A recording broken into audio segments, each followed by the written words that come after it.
I've been living a life of dead-end jobs, going to even more of a dead-end job my entire adult life. Barely able to scrap enough to get by. Always moving and living in ever-decreasing conditions. All of that does not excuse my actions. Buck was a co-worker at my current terrible job. We picked fruit together for under-the-table cash. The heat was nearly unbearable, and I wished I could find anything else that kept me out of the sun. On our short breaks, he would tell me about his money-making schemes. He always came to work the next day, so clearly those ideas never panned out.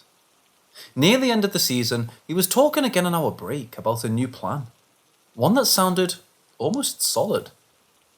So listen, my family owns some land. My selfish cousins aren't even going to sell, but I grew up there, and I was thinking about it recently. I was fanning myself and taking small sips of water, not really paying much attention while he spoke.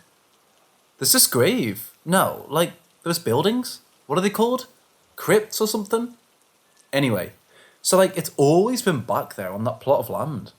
I was told there's some monster haunting it, but my parents thought I was staying away. But I was also told some really stinky rich family members were buried there. I had no idea how we went on in this heat. Sweat was nearly pouring down my face, and the breeze wasn't helping. So, rich folk love being buried with this crap. Buck looked so animated and excited over this idea. His words gave me a slight chill, despite the all-encompassing sun. I didn't want to think he just suggested what I thought he did. I was desperate for money, but not that desperate. Not yet.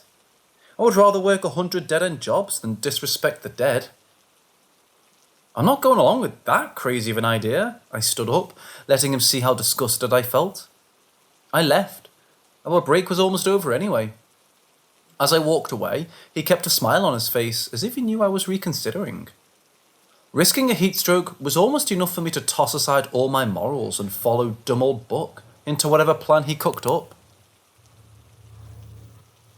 I couldn't seem to be able to sweat from my forehead. When our workday was finished, Buck was waiting by my car with a bottle of cold water. He already knew my answer. He didn't need to wear me down. The heat did that for him.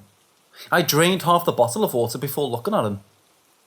No one is gonna get hurt, right? No one is even going to notice, right? I asked, slowly. His smile grew as he nodded. I never should have gone along with it. The thought of working another day in mind-melting heat just to have enough money for gas was almost unbearable. I could always drop out of this crazy plan later. I listened to him tell me where to meet him and what time. He already had the entire thing planned out. I just needed to show up and act as a lookout for him, and he would split whatever we found. Stress started to squeeze at my shoulders, making me feel more ill than the heat. If I could just get past this discomfort, I might never need to do a hard day's work in my life. We met the next Saturday. Buck assured me who owned the property was going to be home. If they were, the crypt was so out of the way, no one could see it, let alone go to it. We really didn't need a lookout, but Buck wanted to be careful. This was a crime after all.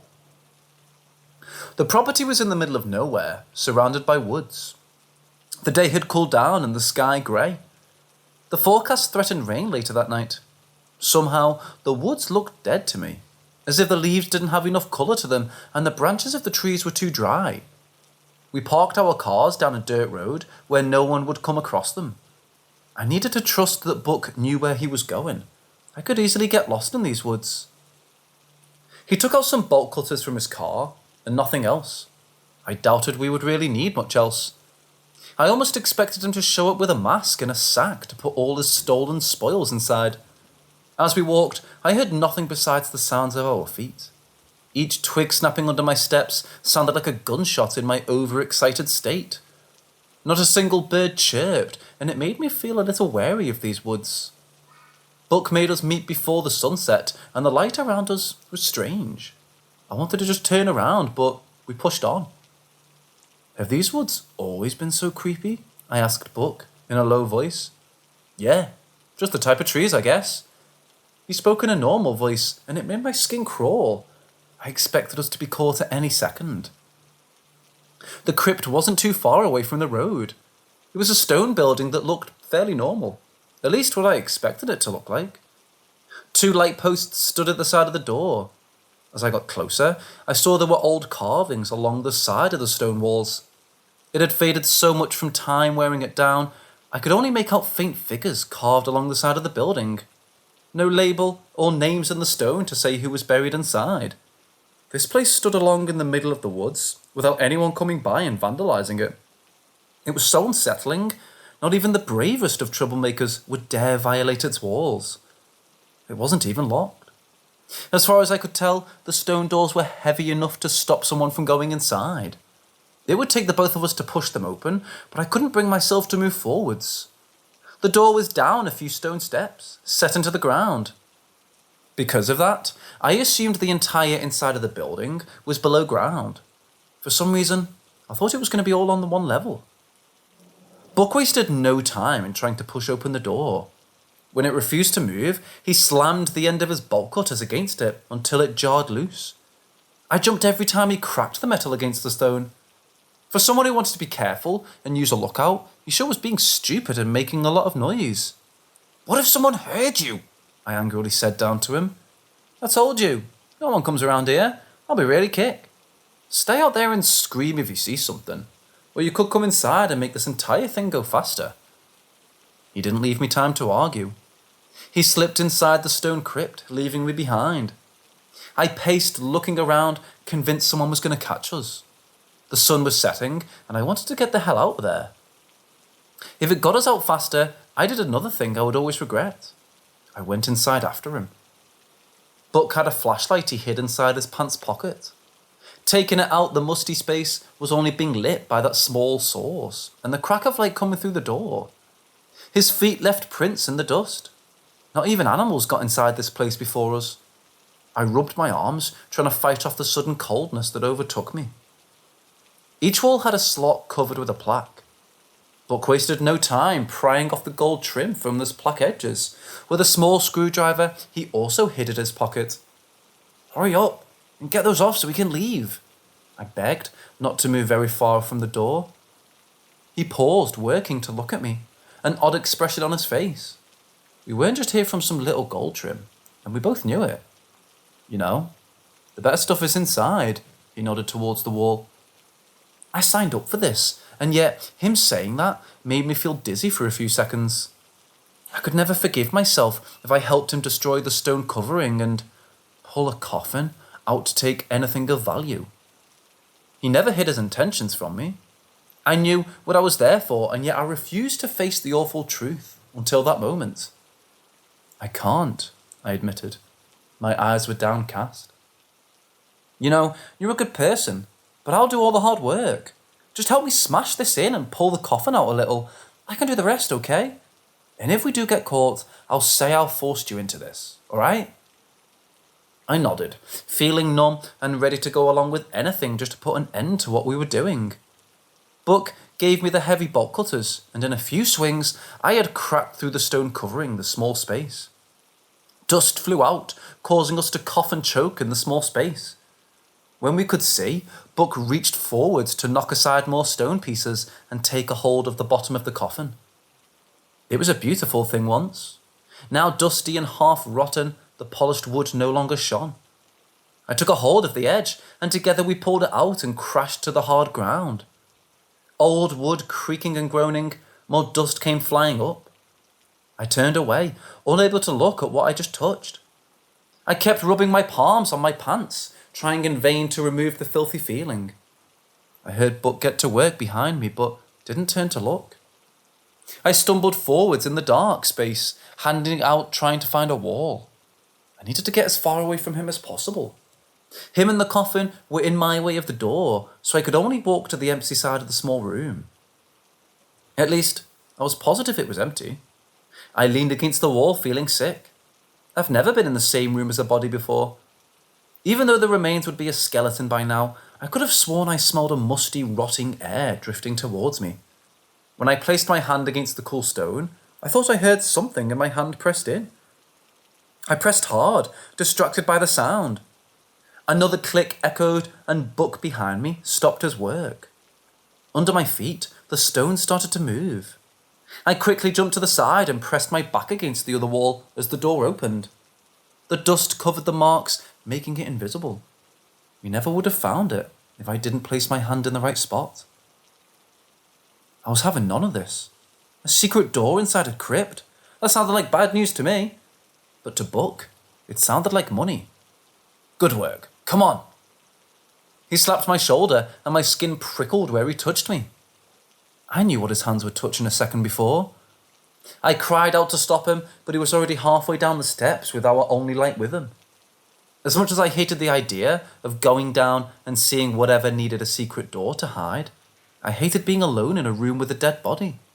I rushed after him, trying to talk him into coming back. The sub-basement room had a high ceiling. I wondered why anyone would go through the trouble of digging this all out.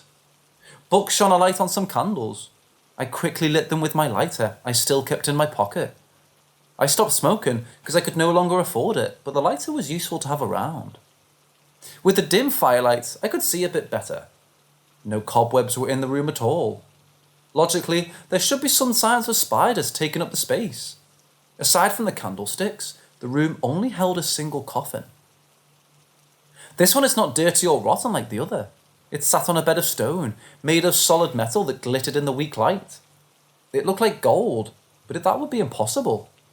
Who on earth would leave a solid gold coffin just in the middle of nowhere? Gold-plated, more like it. Still, it must be worth a fortune. Buck looked at it hungrily. We could never get it up the stairs, and if we wanted to take it, we would need a different plan. Without any hesitation, he walked towards the coffin to run a hand over the lid. If they were buried in this, I wonder what else they took to the grave. He asked, but sounded as if he was speaking to himself. Buck, please don't. I started to go over to him, my knees shaking over how wrong this entire thing was. With a noise that made my heart nearly stop, he pushed the lid off. Here, I thought he would be more careful with something as precious as that coffin. Using his flashlight to look over what was inside, he let out a small gasp. I gathered up whatever courage I had left in me to go over and look at what he was seeing. It also took my breath away. The body was wrapped in layers of nearly transparent silk, so I couldn't make out the features. On top, necklaces glittered, inlaid with coloured stones. Just one would be worth more than I've ever made in my entire life. Coins of different metals were scattered throughout the coffin and on top of the silk. I thought I saw a shape of a crown under the fabric, but due to the poor light and it being so layered, it was hard to tell. My hands were itching to reach out and take handfuls of the golden gems, but my mind was smart enough to make me stop. Buck, this is wrong. It's all wrong. There's no way this was left untouched. I told him and felt myself trembling in fear. Well, it is, and that means more for us. Here. He reached in and took the frail-looking necklaces and forced them into my hands. I nearly choked over holding something worth so much money. Some chains of gold were as thin as a spider's thread, and the others looped together with multiple chains to support their own weight. I took a step back, not being able to handle seeing him start to dig around in the coffin to collect the coins and anything else he may find. I wanted to stop him. I was far too shaken up to do so. Something else stopped him for me. After Buck pulled out another chain and looked it over, I heard an exhale of air neither of us made. The cross necklace he was looking at dangled in front of his eyes, reflecting off the candle light. He looked over his shoulder and towards me, his face pale from fear. Neither of us reacted at first when the corpse in the coffin sat up. The layers of silk falling from their face, layer by layer, to slowly reveal what was underneath. I stepped back, tripping on my own feet, and fell while still staring at the mind-numbing sight. Buck, did you... I sputtered as I wanted to ask him if this was some sort of sick joke. Judging from the look on his face, it wasn't. He started to back away as the corpse moved, braced itself on the edge of its coffin using clawed, rotten hands. Slowly sitting up with the creaking and cracking sounds, it directed a face towards both of us. The final layer of silk fell as it spoke. Give it back. Its voice was low and raspy at first, but it finally found its strength on the last word. I sat staring with my mouth open at the face that glared over at us. A rotten face, almost entirely bone with a thin layer of flesh. The nose went along with the eyes. The eyes were covered with the same silk, but thin enough for us to see the empty sockets with tiny flickering red lights on the inside. More golden chains dangled over the forehead and from a crown made of black metal. The lips peeled back, showing off horrible and yet perfect teeth. Sharp fangs taking up the entire front of its mouth. The thing was decorated with silk and gold, making it look so beautiful. It was gruesome. I let out a yelp of fear, my body not reacting to what I was seeing. The corpse swung one long leg from the coffin and stumbled. I thought that was my chance to get away. Buck had other ideas. He slammed his steel-toe work boot into my nose, causing me to collapse to the ground. I dropped the necklaces and held my face, not believing what just happened. He scrambled to collect what he could and gave me one last look before running as fast as he could up the stairs. I was only getting back up when the corpse made it to me. I heard the stone door close, trapping me inside with this monster. I never thought Buck would betray me like this, but I understood why he did it. Still didn't make me forgive him. The monster let out a hissing sound that made it feel like there was ice in my veins. It grabbed the front of my shirt and slammed me back onto the ground. Hovering over the top of me, it stared me down with its face inches from my own. I felt hot tears starting to come to my eyes. I grabbed it by the wrist trying to get free, but it stayed stuck like steel. I'm sorry. I was tired of living the way I am. I didn't think anyone would notice. I didn't think anyone would get hurt. I babbled to the creature, unsure of why I felt the need to explain myself. I cursed the fact I was in this situation. The fact that I'd gotten so desperate for money to do such a thing. I've seen other people just stumble into money. They didn't need to worry about gas money, or if they could pay rent and eat next month. They just kept going along in life with all their hard work resulting in something, while mine got me nothing. The entire thing was so bitter, it nearly made me sick. I knew I chose to do this, and now I was going to die. I was the only one to blame, but if I had just a little bit more luck, I never would have needed to go along with Buck's crazy idea. I do not care for these trinkets, it said with a voice that sounded like the dead. It reached over and pulled off some gold chains from its head to throw into my face while still holding me down. I only care about one item that man just took. Oddly enough, I felt sorry for it. Its voice sounded so painful, I couldn't help it. The door closed. I started out meekly before the monster shut me up. I can open the door if I regain my strength. I require blood to do so. Give me some, and I shall spare you. Stay with me as I recover my precious cross, and I shall reward you greatly. I looked up at it, shell-shocked. I never expected to get out alive, let alone earn something from all this. Broken chains dangled off the creature's forehead, and my throat felt dry. It could be lying, but I'd be dead either way. Judging by those fangs, this was a vampire. And didn't TV shows that vampire bites weren't all that bad? My heart was racing, and I nodded because I lacked any other options. It waited until I gave a verbal agreement, though. The moment the permission was out of my mouth, I regretted it. I would rather have starved to death trapped with this monster than what came next. Its jaw unhinged and rows of sharp teeth came closer. The fangs were by far the longest, but a shark would be jealous of the rest. A claw hand grabbed the top of my head to forcefully pull it to the side. I was raised off the ground as those awful teeth came down. The mouth was so wide, it built well past my neck and into my shoulder. White-hot pain flooded my entire body. My mouth opened in a scream, but no noise came as every joint and muscle locked up. My hands twisted in claws of pain. My back arched and spine locked. I couldn't move. I couldn't scream. I could only suffer as that monster took what it wanted. Time passed so slowly, and I fell into an empty darkness I hoped was death, so I would never experience that pain again. When I woke up, the sun was blinding me. My entire body is sore and stiff. I took a while slowly moving around and getting up, feeling like several trucks hit me. When I sat up and blinked everything into focus, I saw I was outside the mausoleum. The sun was so bright, I didn't see the figure standing inside the open doorway at first. I was more interested in my torn shirt and new bite-shaped scar. "Young one, come here." I jumped at the voice, but my legs refused to let me stay standing.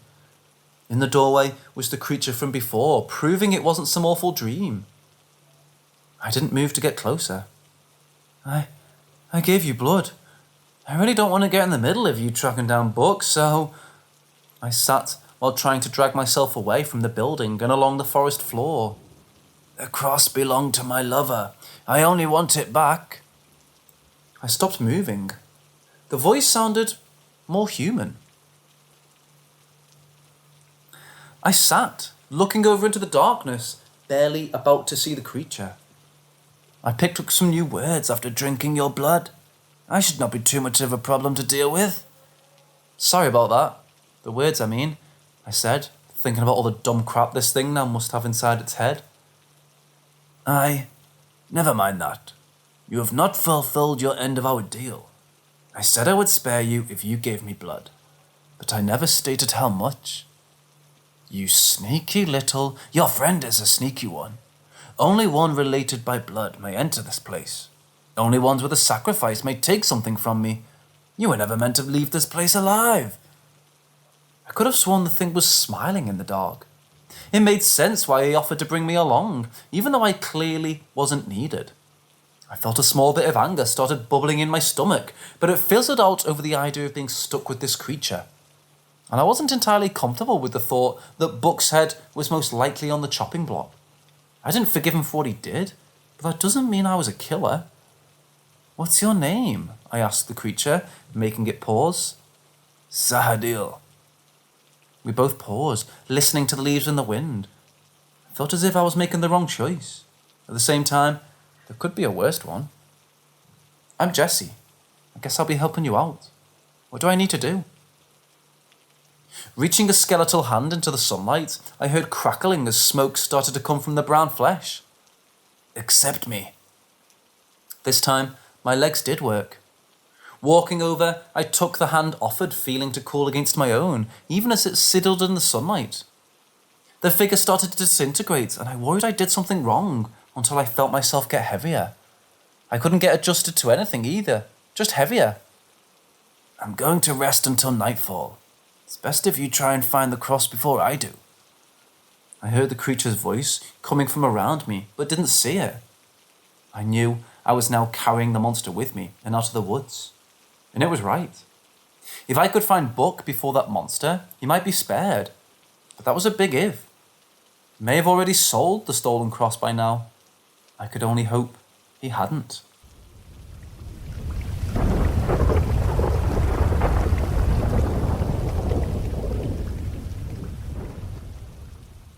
I found a monster in the woods. Every year I spend a week in the woods alone. I cannot stand being inside my empty house on the anniversary of when I lost everything important in my life. The walls close in on me, and I feel suffocated. So I go to the woods. I sleep, drink, and try to shoot at least one deer. On the second day of my trip, I was walking through the forest in damp weather, feeling miserable, when I came across it.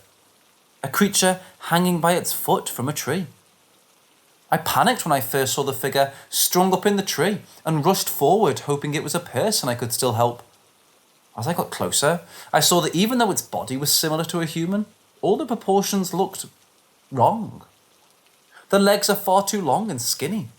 The stomach sunken in, rib cage visible, making it seem like it had no muscle mass or fat. I stopped below the creature, staring up at it in disbelief at what I was seeing. One foot was stuck inside a bear trap and was attached to a chain, hooked over a branch. Its entire body was hanging from a torn and bloody ankle snared inside the trap. Wrists tied together and arms so long they nearly reached the ground as they dangled past its head. The creature's face was covered by a blank wooden oval with moss spilling out from it. At first, I was certain it was dead. As I got closer, I saw the chest rise weakly, as if to let out small wheezing breaths from under the mask. Even without seeing what was under the mask, I knew this thing wasn't human. The woods had a bad reputation of people going missing. Most didn't like camping overnight inside the forest anymore. It was a good place to fish and hunt, but not to stay the night. I had my hunting rifle with me. I could put it out of its misery, or just leave it alone. Someone put this thing there. They might be back for it.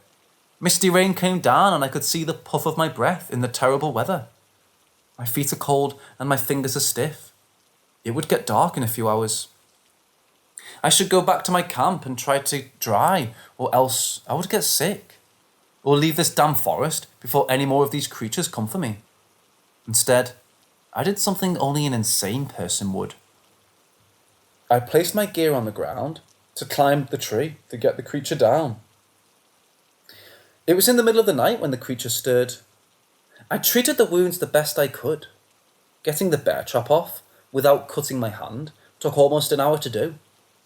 Dragging the lanky thing back to camp wore me out, and I still needed to dry the creature off and wrap up its wounds. The damn thing better appreciate what I did for it. While I waited for it to wake up, I sat by the fire, sitting under a tarp to keep dry. I let the monster I dragged back use my tent, keeping the flap open so I could keep an eye on it. It was dead tired, but didn't want to fall asleep with whatever the thing was close by to eat me in my sleep. Its limbs were so long, I had to fold them to make sure it fit inside my small tent. At some point in the middle of the night, I heard movement in my tent. Slowly, a hand came out, long fingers testing the damp ground. I couldn't see the expression because of the mask and moss covering its entire head. Even while it slept, I didn't dare look at what it really looked like. I remained still, wrapped up in my spare blanket. If it attacked, I could shoot it, but I didn't even reach for my rifle. Half of the creature's body came out of the tent, body freezing up when it sensed me nearby. The next few seconds were tense. Neither of us moved, waiting for the other to act first. I'd hoped this would be a treat and release process. That's when this creature woke up. It would just go back off into the woods. I was not so lucky.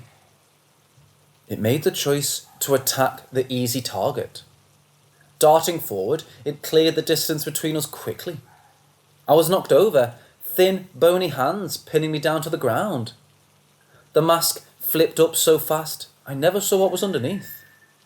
Sharp teeth grabbed a hold of my jacket and started to shake it, tearing the fabric, but not reaching my skin. The attack didn't last very long. I was fully ready to accept my death at that moment. After all, I had nothing waiting for me outside of that forest. If I could become food, at least my death would mean something. But this creature didn't even give me that. It stopped, releasing my coat and staggered back. Collapsing on its side, it let out ragged wheezing breaths. It used up all its strength in that tiny body. I watched it, wondering what to do next. I grabbed a blanket from my tent, trying to wrap it up to keep the creature warm. It weakly pushed my hands away, sharp claws catching my coat but not tearing it. Wrapped the thing very much like a burrito, I went about getting it back inside the tent. I couldn't see the creature's expression, but I could sense how annoyed my new campmate was, being manhandled and wrapped up. Until it regained some strength, it would need to accept some help. I went back outside, wrapped myself in my own blanket again, and stared back into the weak fire. I planned on staying up all night, but I drifted between sleep until dawn came. Out in the trees, I heard sounds, as if someone was walking around in the dark just beyond my camp. Fear fluttered in my stomach. I was out in the open, exhausted from the cold weather. I didn't mind death, but I was still afraid of whatever was stalking around in the night.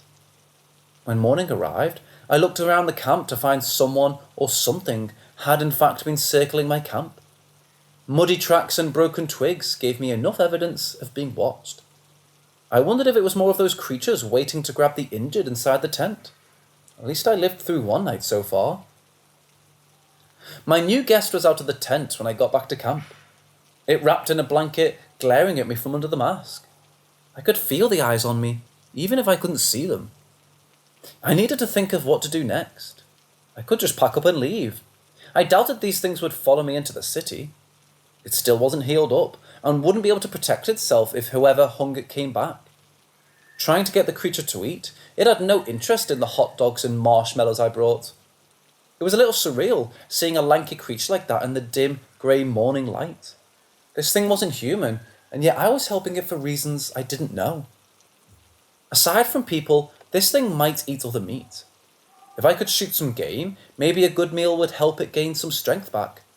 And maybe for all my trouble, I would be eaten in the end. Only time would tell how thankful this thing would be for all the help. I didn't want to go off into the forest hunting alone. If another person came across my camp, I didn't want them to come across my monster. One of them could end up dead if that happened. I paced, trying to think of what to do. As if it could sense my train of thought, the lanky creature bundled the blanket, pulling it inside this tent to stay dry. Then it climbed up my back, lanky limbs wrapping around me. My skin crawled and stood, back bent trying to support the sudden weight change. I waited for the attack that never came. We just awkwardly stood there waiting on each other to do something. I could go hunting if it carried the creature on my back. It would take longer than normal, but could be done. Picking up my rifle and small pack, I started off into the trees, still really creeped out by the thing that I decided to help. At least it wasn't trying to eat me. I really needed to call the creature on my back something. Naming things was difficult. I went through at least 100 while sneaking through the woods, trying to pick up on any game tracks. I didn't know what it was besides not being human. Skinwalker and Wendigo just didn't suit what it was from, and what I've heard about them. No legends of cryptic names felt right. Soon, I found myself not caring if I had the name of its species. I doubted humans even came across them often enough to give it a name. I was startled out of my thoughts when I came right upon a deer. A decent-sized buck that should have run before I even got this close. Holding my breath, I froze, hand on my rifle, careful to make as little noise as possible. I raised my weapon to get my shot lined up. For a moment, I wondered I was doing was even right. This thing I was taking care of could be evil. The missing person case was a hint towards that. Then again, it might just be part of nature. Killing a deer to feed the creature wouldn't be wrong if this is what happened in the woods, without me interfering. I shot twice for good measure. The buck fell with a grunt of surprise. The thing on my back dropped to the ground, moving like liquid. It sulked towards the fallen creature, masked face darting around, as if it expected something was going to swoop in and take its food. While watching it eat, I decided on a name in the worst way possible. I've seen videos of what a fox sounds like. Those nightmare screeches and sounds were the same kind this creature made while it tore into the deer and ate. Because its back was turned to me, I never saw its face. Just the fact that the mask was lifted so it could bite and tear off chunks of flesh. Fox felt like a suitable name for the monster I'd taken in. Fox, I said mostly to myself, trying the name out. The creature slightly turned at my voice, letting me see a human-looking mouth, but filled with bloody sharp teeth. I think he liked the name. Fox ate through the entire deer with insane speed. Even after devouring through pounds of meat, he was still skinny enough for me to see his ribcage. It was a mystery where he put it all. Gathering up the larger bones, he followed behind me back to the camp. At least he could walk now, although limping and trailing behind. He crawled mostly on all fours, even though he was holding bones in his hands. I led him to the river first, so he could get cleaned up in the cold water, and I refilled some of my bottles to boil water. When we arrived back at camp, Fox gnawed on a rib while reluctantly letting me look at his injured ankle. It healed so much, I knew he would be fine by tonight or tomorrow. Watching him chew through this bone stash, I wondered yet again what I was doing. Not only did I not leave him to die, I'd named him. There was something seriously wrong with me if it could get attached to a creature like this. You can eat me, you know, I told him, not knowing if he knew what I was saying. Fox looked over at my voice, but didn't pause in his gnawing. Bone under his moss blanket, covering his face. Strangely enough, I wasn't scared of him. I'd already accepted my death for a while now. If he wanted to eat me next, I would almost welcome it. The rest of the day, I let him wander around camp and I kept the fire going and took a few short naps to catch up on sleep. While night fell, the fear of death finally came to me. I was inside the tent while Fox stayed beside the fire. I'd heard noises from outside and carefully crawled out from my sleeping bag to try and see the source. It sounded like a few people walking just outside where the firelight could reach. Fox tensed up, looking ready to attack if needed. I found my rifle, taking it into my hand as silently as I could. My eyes adjusted to the darkness, and I could faintly see forms similar to Fox moving around in the trees. There was more of whatever he was, in the forest. I stood, waiting for them to make a move, rifle pointing downward. I didn't want to shoot one if they only showed up to pick up a missing member of their pack. One was brave enough to poke its head into the light. It was low to the ground. Lanky elbows pointing up. It also had a blank wooden mask, but it had a mane of tangled branches covering the upper half of its body. For a second, I thought I spotted glowing eyes inside that heap of wood staring daggers at me. "Well, go on," I whispered to Fox, trying to encourage him to go and rejoin his group. Almost like cats, they got closer to each other on all fours, backs arched, studying and doing a half circle around each other. Other creatures appeared watching the exchange, each having a mask of wood with some sort of pile of forest debris covering their faces. Some stood on two legs, making them almost 8 feet tall. Others on all four, ready to swiftly run forward if startled. It looked like it was going well. Fox got closer to the other creatures and reached a clawed hand over as a gesture I didn't understand. In a blink of an eye, they both flew into a flurry of motion. Horrible hissing and garbling cries came from the tangled pair, thrashing, trying to kill each other. My heart sank, and a pit of black fear opened up my stomach. Fox healed up a bit, since he was with me, but he wasn't strong enough to fight off the newcomer, let alone all the ones in the woods watching. I accepted I would die, but I was not able to let Fox die with me. I lifted my rifle and aimed it away from the flight. I fired it off into the woods, aiming at nothing. I hoped the sound would make them stop, and it worked. The one creature stopped to look around for the sound. Fox kicked the other aside and scrambled to me as I ran over and stood between him and the other pale form. The newcomer was covered in scratches, dripping in blood. Fox looked the worst. His arm broken and countless cuts on his thin body from the brief fight. Getting between them, I received a fast, long cut to my arm, but it was nothing compared to what Fox went through. I pointed the rifle towards the monster on all fours, ready to fire if needed. It stared at me from behind that faceless mask. The other creatures didn't move. I heard Fox shuffling around behind me, but I didn't turn to see what he was doing. When the other creature turned its head away from me to watch Fox, I finally did the same. He'd taken off the faceless wooden mask from his hood of moss and tossed it into the fire in front of all of us.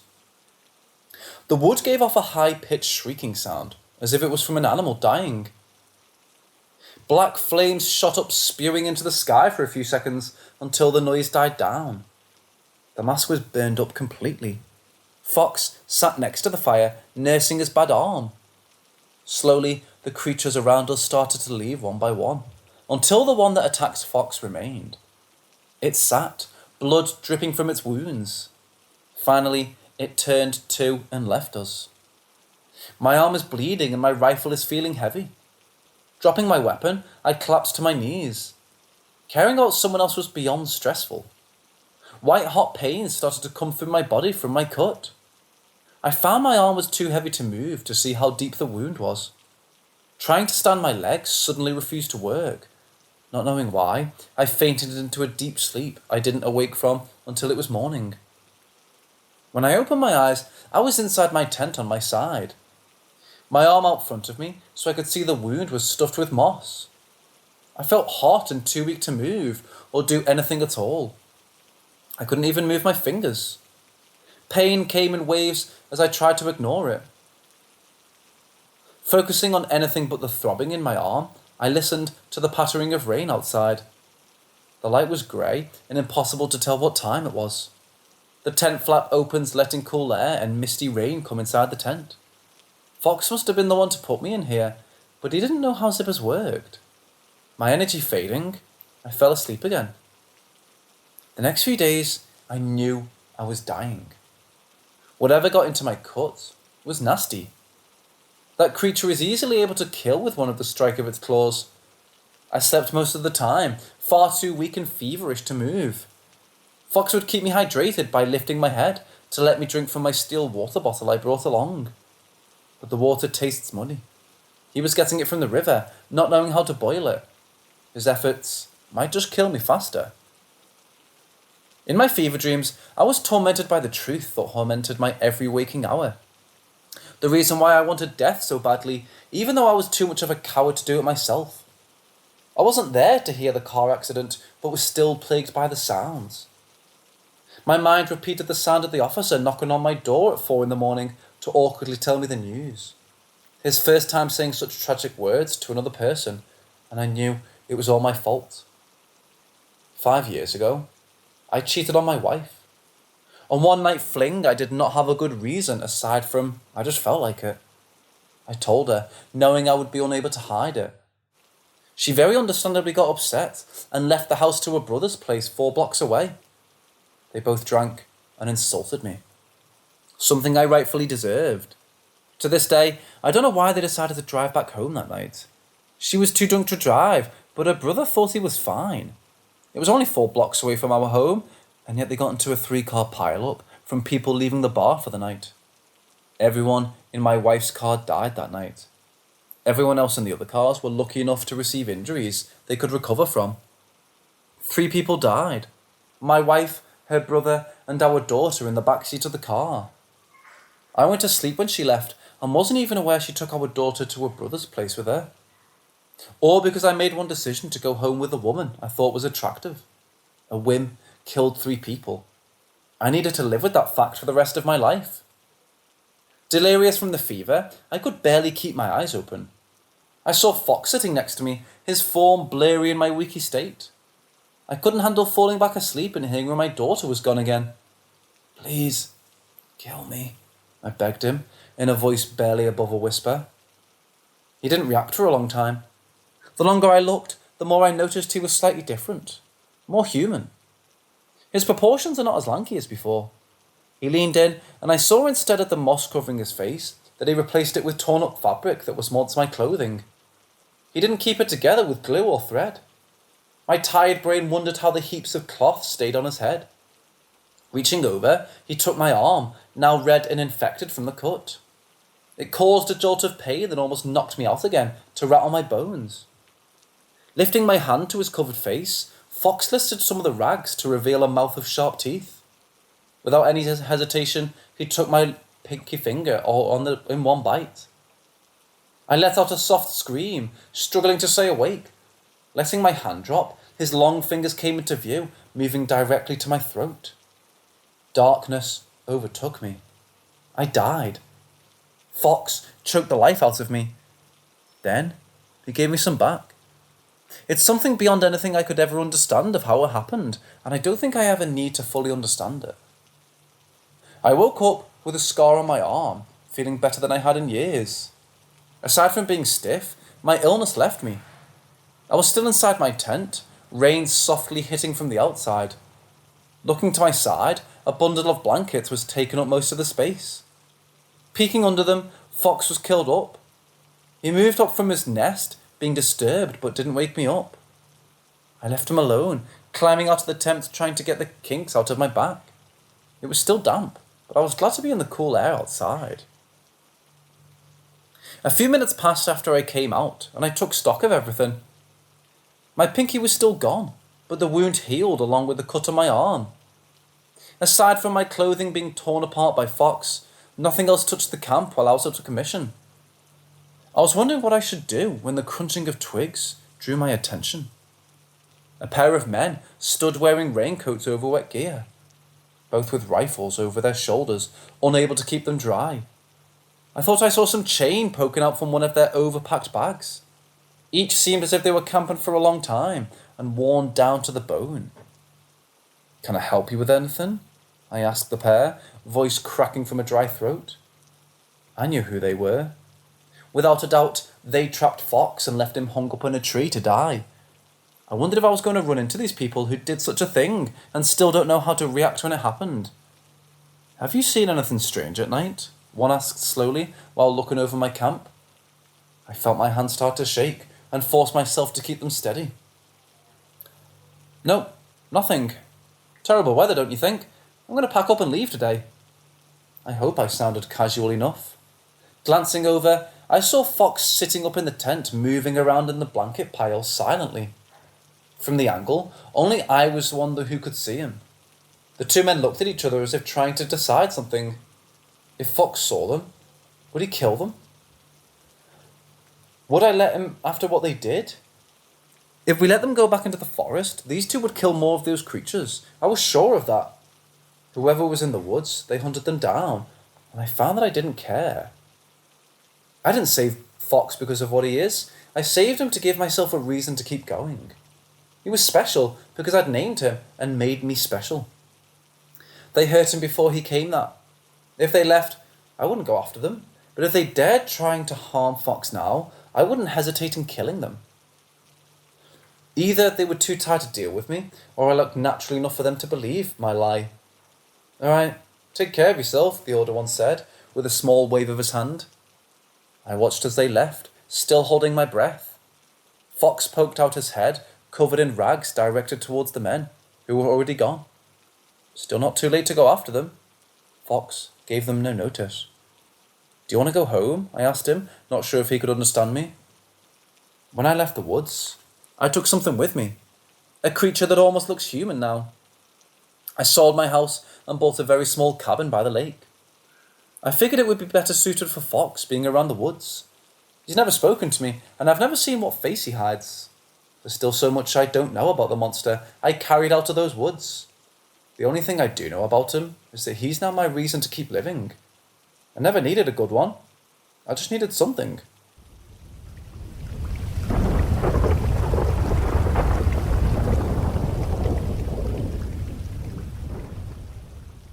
My job is located in a city from where I live. It's a bit of a drive, but I don't mind it because of how well it pays. I'll gladly take close to $30 an hour in exchange for a longer commute. The only time I regretted having a job out of town is when I got a flat tire. It was the night shift, so I was on my way around 10 p.m. When my tire busted on the highway, I kept driving on until I could pull over at a gas station. I got out of my car and inspected the damage. I was shocked to see that I was even still driving. My other back tire had been damaged from whatever I run over, and it was a miracle I got into the gas station. There was no way I was getting to work anytime soon. First, I called my boss, then a tow. I was stuck at a poorly lit station until a tow could get my car back on the road. I regretted never buying into any roadside assistance. The tow company warned it would take me at least 2 hours to reach me due to a big accident on the highway. I didn't see anything coming, so it must have happened recently, or in a different location. I leaned against my useless car, wondering how to pass the time. Sure, they said it would be 2 hours, but who knew? I still needed to help them change my tyres or two if there was no more damage I couldn't see. I did have a spare in the back, but no jack to get the car raised. I kept meaning to get one. It didn't matter. It was a good lesson for me. Maybe the hit in my bank account might inspire me to finally get my emergency pliers in my car sorted out. While waiting, I kept checking my phone for anything interesting to keep my mind busy. It was low on battery, and I did plan on charging it when I got to work. If it died, I decided to just take a nap in my car until help arrived. Now, because I'm on the road so often, I see a lot of transport trucks.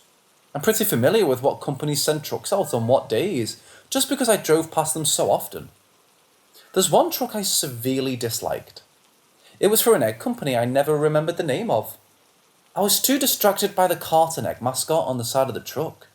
It was creepy as hell.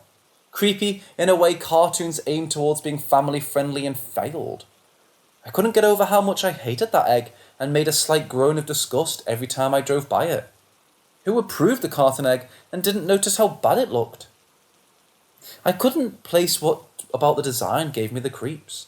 It was just an egg with a baseball cap, stick legs and arms and a big face. Maybe it was how the eyes were drawn. It made them look squishy on something that should have been a hard shell. Or maybe it was all the features being poorly combined onto an egg that just didn't mesh together. Whatever it was a bad design. I hated it. And when I saw the transport truck with the dumb egg on the side pull into the station, I let my face fall. But it was just a truck. I had no reason to hate it as much as I did. I watched it from where I was parked. Because I pulled in and turned off my car as fast as possible, I parked in a darker area than the rest of the lot. The truck pulled around and away from the pumps. It stopped near the closed car wash and just sat there. I waited for someone to come out, curious over who would ever agree to drive such a hideous rig. I kept looking at it, between looking at my dying phone, waiting for something to happen. Nothing did. It was a little bit of a letdown. I might finally get some answers on the creepy egg truck lore, and the driver just pulled over to take a nap and not to talk to someone with a weird fixation. After a while, I gave up and just kept my eyes down on my phone. I heard a door close and didn't even bother looking up. When a clattering sound came from the direction of the store doors, I glanced over and my heart finally stopped. The pure white figure made me think I was looking at a ghost. It took my brain a few seconds to dismiss the ghost idea and actually see what I was staring over at. A girl wearing a simple yet long white dress on her knees, trying to collect bottles of soda she dropped. I wasn't doing anything, so I figured I would go over and help her. I put my phone away and walked over, trying to seem as friendly as possible. After all, she was a young girl in the middle of nowhere, with a strange man approaching. I didn't want her to feel threatened in any way. "Can I help?" I offered her, stopping a few steps away. She looked up at me with dark eyes that looked almost black. They stood out on a pale face. Her hair was long, stopping around her waist, and so blonde it might as well be white and transparent. She was a bit unsettling, but in a way people who owned far too much natural beauty were. She gave me a small smile and nodded. Without a word, I got down and helped her collect her drinks. I started to wonder where she even came from. I'd only seen the truck pull in so far, and she did not look like a trucker. "Would you like one?" she said after standing up. Her voice was very soft and so sweet, it dazed for a second. I shook my head, realizing she was offering me a drink. "No, I'm fine. Can I carry this over to your car for you?" I offered, still trying to shake out the fog from my brain. She gave me a smile that made her look younger. Honestly, it was impossible to take a guess at her age. She could have been the same age as me, or barely a teen.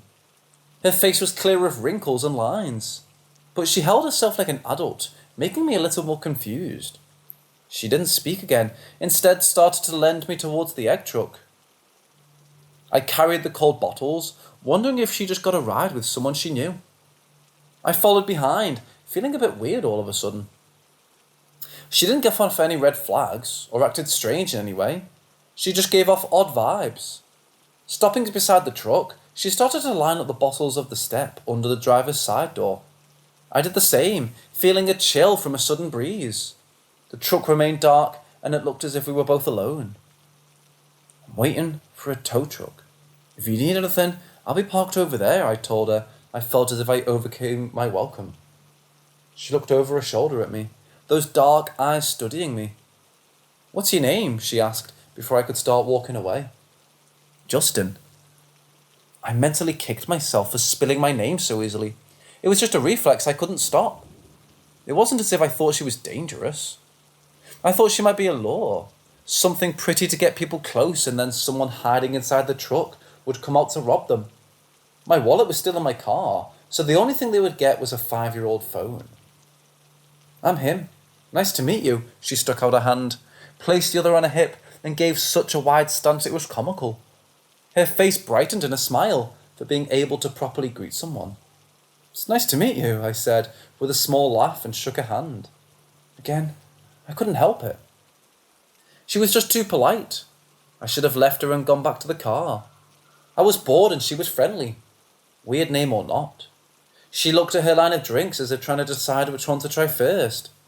I thought I heard some sort of knocking sounds and looked over, trying to find the source. Wind blew through the trees and the gas station light flickered. I couldn't see much beyond the parking lot. When the noise didn't come back, I dismissed it. I looked back at her, still trying to pick a drink. I've never seen someone with such light hair before. It was so bright, it nearly glowed in the dark. Your hair is nice, I weakly commented. I wasn't trying to pick her up or put the moves on her. Honestly, she reminded me too much of my dorky little sister to try. Oh, thank you, I dyed it. It was a lot of effort because it was black before. Because my skin is so pale, people were getting freaked out when I met them. They kept thinking I was one of those Japanese ghost girls or something. She let out a laugh that almost sounded like a song and shrugged. I thought, why it would look good, because it's the same colour as my idol's hair. At some point, my sister wanted to be blonde. Her hair wasn't that dark, but the bleach still killed it and made it look awful. I never dyed my hair, so I wasn't certain if she did it wrong and that's why it fried her hair. I felt bad for her, and I was honestly impressed that the girl in front of me managed to get such a light colour without the same damage. I heard the slight thumping noises. Again, I turned my head and saw nothing that would cause it. Him picked up on me, trying to listen for something. She looked around as if she heard the same sound. Did you hear a thump? I asked. She shook her head. We were out in the middle of nowhere. The sound could be coming from the road. Again, I ignored it. I checked the phone to see how much time had passed and to see any messages had come through and how long the truck tow might be. Oh, hey, I heard there was an accident on the road. That's why the tow is late. Did you drive past something like that? I asked her. She shook her head again, but quickly this time. No, must have missed it. Where are you headed? Work? Home? It's late to be driving. I let her ramble because her voice was pleasant to hear. I thought she was just as bored as me and didn't even think about why her truck pulled over in the first place. Work? I have the night shift. Where are you going? Did you drive and need a nap? I looked up at the dark truck, wondering who was driving the thing. She looked too small to climb up into it, let alone drive it. I really only saw her and hadn't heard any signs of life. No. Wait. That thumping sound might have come from the truck. Was someone else inside? Her smile never faded from the face, and as she started to rock on her heels with her hands behind her back. We're working too, me and my driver. We pulled over for a snack. I'm not hungry and wanted to try some drinks, she explained. My attention was pulled away again by more sounds. This time, I knew it was coming from the truck, but not from the front. Rather, from the trailer. Since it was an egg truck, it was possible the refrigeration was acting up and causing some noises. I started to walk away from her, curious over the sound. I think there's something wrong with your truck. Somehow, no alarm bells in my head rang. I pressed my ear against the metal, trying to hear better as Him smiled at me. Her black eyes watched my every movement. For a few seconds, I heard nothing, then more of the thumping noises.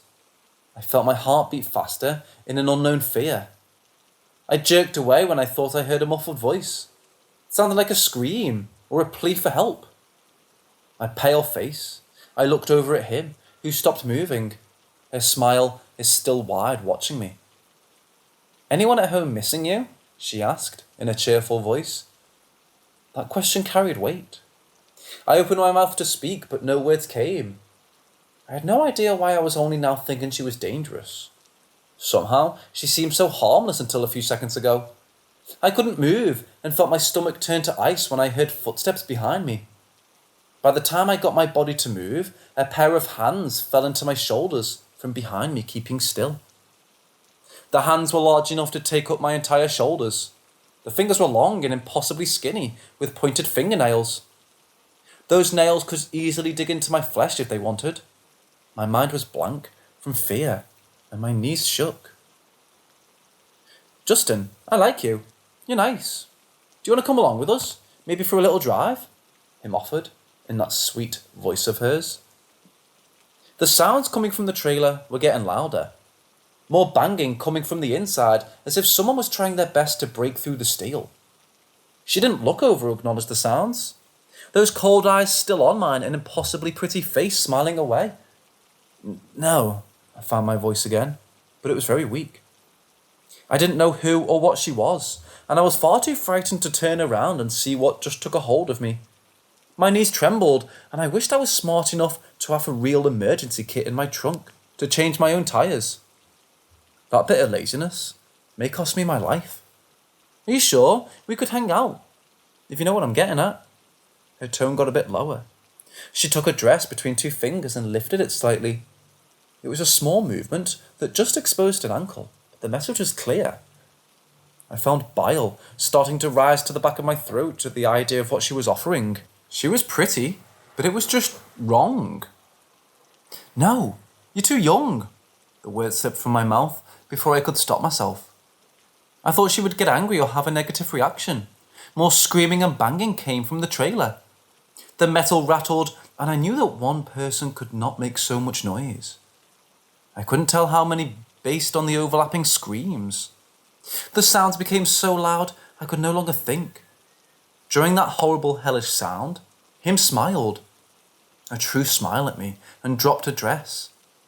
"Thank you," she said, and sounded like she meant it. "And sorry about this."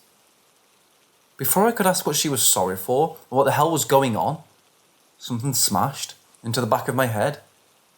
I blacked out from the impact and came to hours later on my back, looking up at a confused gas station clerk. His line of sight was blocked by a chip display and didn't see me in the lot.